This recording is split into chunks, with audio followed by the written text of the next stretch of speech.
Le guide des égarés de Maïmonide, troisième partie, chapitre 5. Ce qui mérite encore de fixer ton attention, c'est que le prophète dit des visions de Dieu, Ézéchiel 1:1.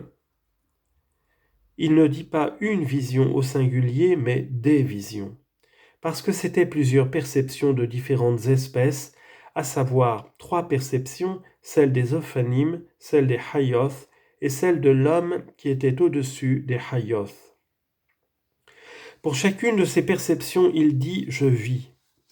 Il dit pour celle des Hayoth « je vis et voici un vent de tempête ». Verset 4. Pour celle des Ophanim, il dit « je vis les Hayoth et voici il y avait un Ophan sur la terre ». Verset 15. Enfin, pour la perception de l'homme qui était au-dessus des Hayoth en rang, il dit « je vis comme la couleur du Hashmal depuis la vue de ses reins ». Verset 27. Excepté ces 3 fois, il ne répète pas dans la description de la Merkaba l'expression « je vis ». Les docteurs de la Mishnah ont déjà exposé ce sujet et ce sont eux qui y ont appelé mon attention. Les 2 premières perceptions, dit-il, c'est-à-dire celles des Hayoth et des Ophanim seulement, il est permis de les enseigner. Mais la 3e perception, à savoir le Hashmal et ceux qui s'y rattachent, on ne doit enseigner que les premiers éléments.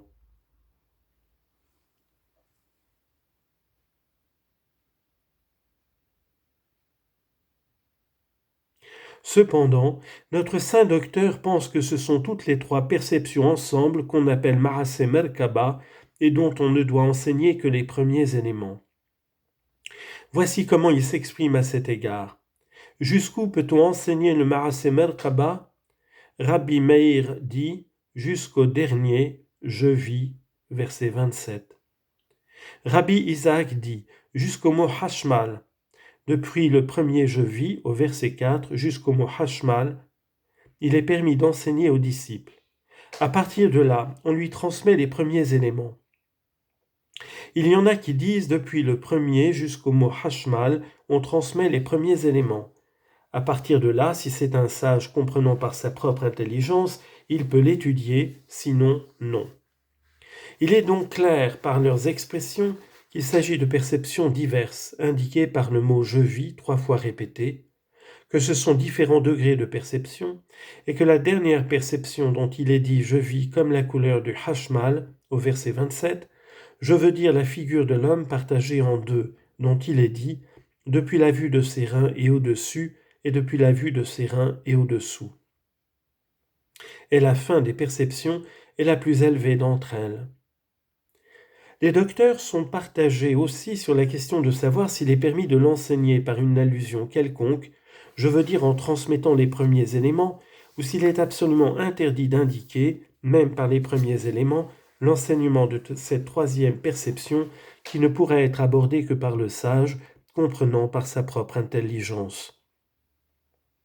De même, les docteurs sont partagés, comme tu le vois, au sujet des 2 premières perceptions, celles des Hayoth et des Ophanim, à savoir s'il est permis d'en enseigner le sens en termes clairs, ou s'il n'est permis d'en enseigner que les premiers éléments par allusion et d'une manière énigmatique. Il faut aussi fixer ton attention sur l'ordre de ces 3 perceptions.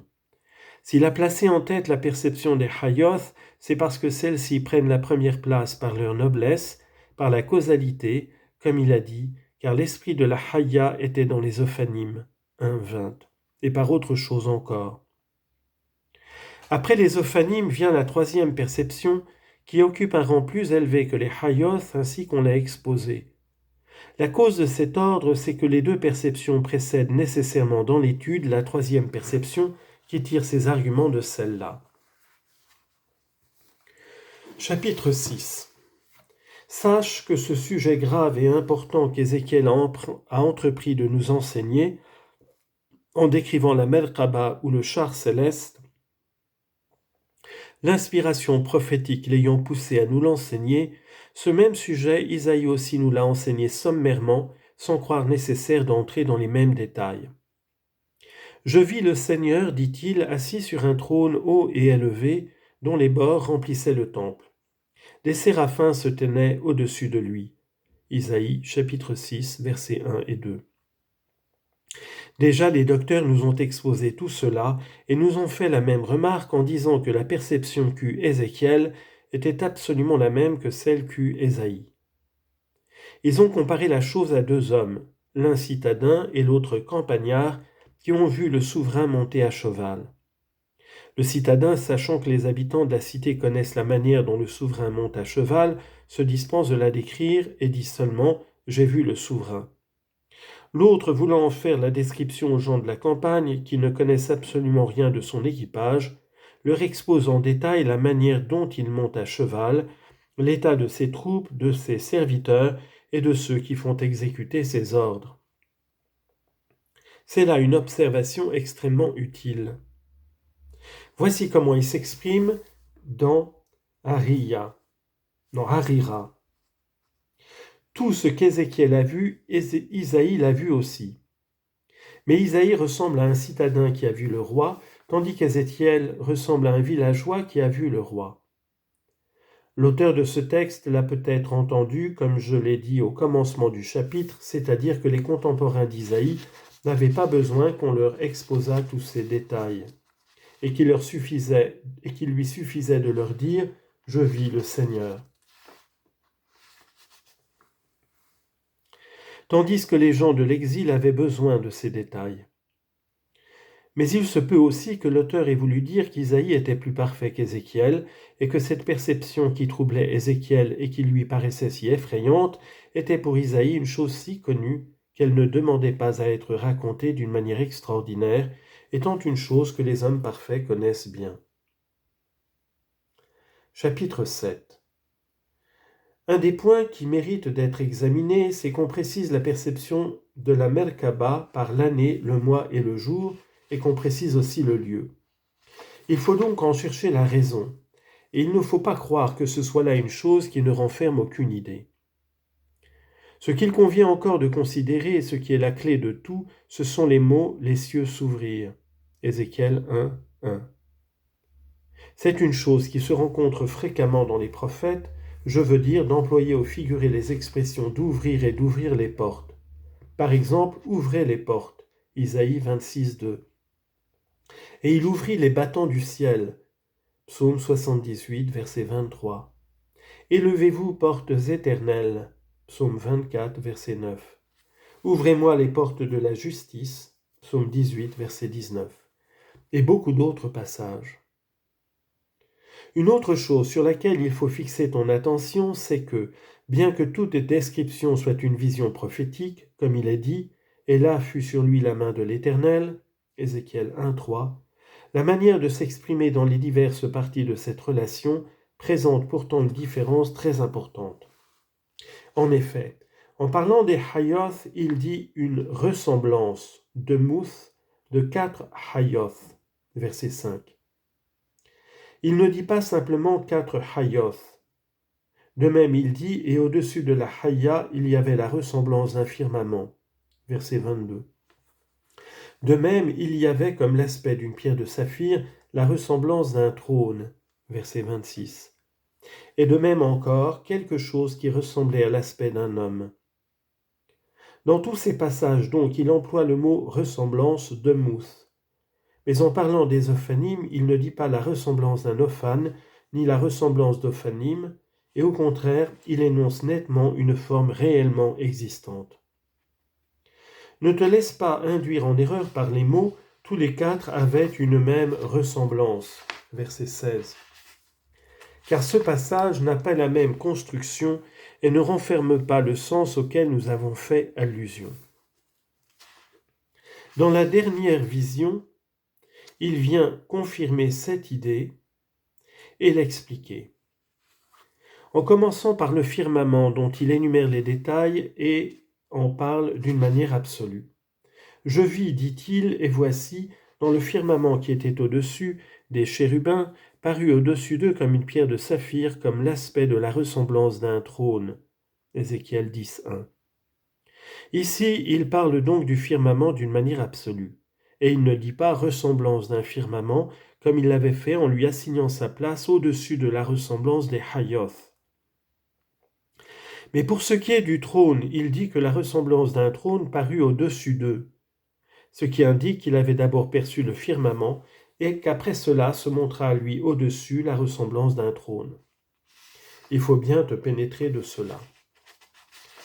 Ce qui doit encore fixer ton attention, c'est que, dans la première vision, il rapporte que les Hayoth avaient à la fois des ailes et des mains d'homme, tandis que dans cette seconde vision, où il expose que les Hayoth étaient des chérubins, il ne perçut d'abord que leurs ailes, et ensuite dans sa vision, leur survinrent des mains d'homme.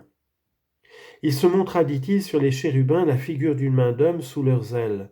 Ézéchiel 18. Où le mot figure, tavnith, est pris dans le même sens que le mot ressemblance de mouth. La place qu'il leur assigne est sous leurs ailes. Il faut bien te pénétrer de cela.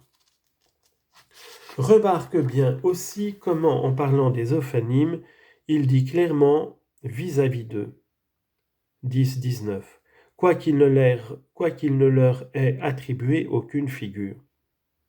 Il dit encore, comme l'aspect de l'arc qui se fait dans la nuée en un jour de pluie, ainsi était l'aspect de la splendeur tout autour, telle se montrait la ressemblance de la gloire de l'Éternel. 1-28. On connaît la matière de l'arc-en-ciel désigné et son être véritable. C'est là ce qu'il y a de plus extraordinaire en fait de comparaison et d'allégorie, et on doit indubitablement l'attribuer à une force prophétique. Il faut bien te pénétrer de cela. Ce qui mérite aussi de fixer ton attention, c'est que la figure humaine qui est au-dessus du trône, il la divise en deux parties, dont la supérieure était comme la couleur du hashmal et dont la partie inférieure était comme l'aspect du feu.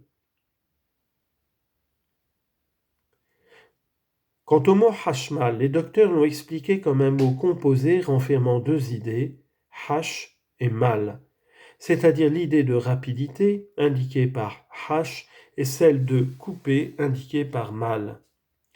On avait pour but de réunir deux idées différentes en faisant allusion d'une manière allégorique à deux côtés, le haut et le bas. Il nous donne une deuxième indication en disant qu'il est dérivé de deux mots signifiant parler et se taire. Les hashmalim, disent-ils, tantôt se taisent, tantôt parlent, où ils font venir l'idée de se taire, hash, de « je me suis tu depuis longtemps », Isaïe 42-14, faisant allusion aux deux idées en leur prêtant une parole sans son. En disant tantôt ils se taisent, tantôt ils parlent, ils n'ont eu indubitablement en vue qu'une chose créée. Tu reconnaîtras par conséquent qu'ils nous ont déclaré par là que cette figure humaine au-dessus du trône, qui est partagée en deux, n'est pas l'image de Dieu qui est au-dessus de toute composition, mais l'image d'une chose créée. C'est ainsi que le prophète lui-même dit, telle se montrait la ressemblance de la gloire de l'Éternel. 1-28. Mais la gloire de l'Éternel n'est pas l'Éternel lui-même, comme nous l'avons exposé plusieurs fois. Par conséquent, tout ce qu'il présente allégoriquement dans toutes ses perceptions n'est autre chose que la gloire de l'Éternel, c'est-à-dire le char, Merkaba, et non pas celui qui le monte, car Dieu ne saurait être représenté, il faut bien te pénétrer de cela. Nous t'avons donc donné aussi dans ce chapitre quelques premiers éléments, et si tu rassembles ces éléments, ils formeront un ensemble utile pour ce sujet. Si tu lis attentivement tout ce que nous avons dit dans les chapitres de ce traité jusqu'au présent chapitre, tu comprendras la plus grande partie de ce sujet, ou même le sujet tout entier, à l'exception d'un petit nombre de détails et de certaines répétitions dont le sens est obscur. Mais il se peut qu'une étude plus approfondie porte la lumière et que rien n'en reste obscur. N'espère point, après ce chapitre, entendre de moi un seul mot sur ce sujet, ni clairement ni par allusion, car tout ce qu'il était possible de dire là-dessus a été dit, et je m'y suis même engagé trop témérairement. Abordons maintenant d'autres sujets de ceux que j'espère exposer dans ce traité.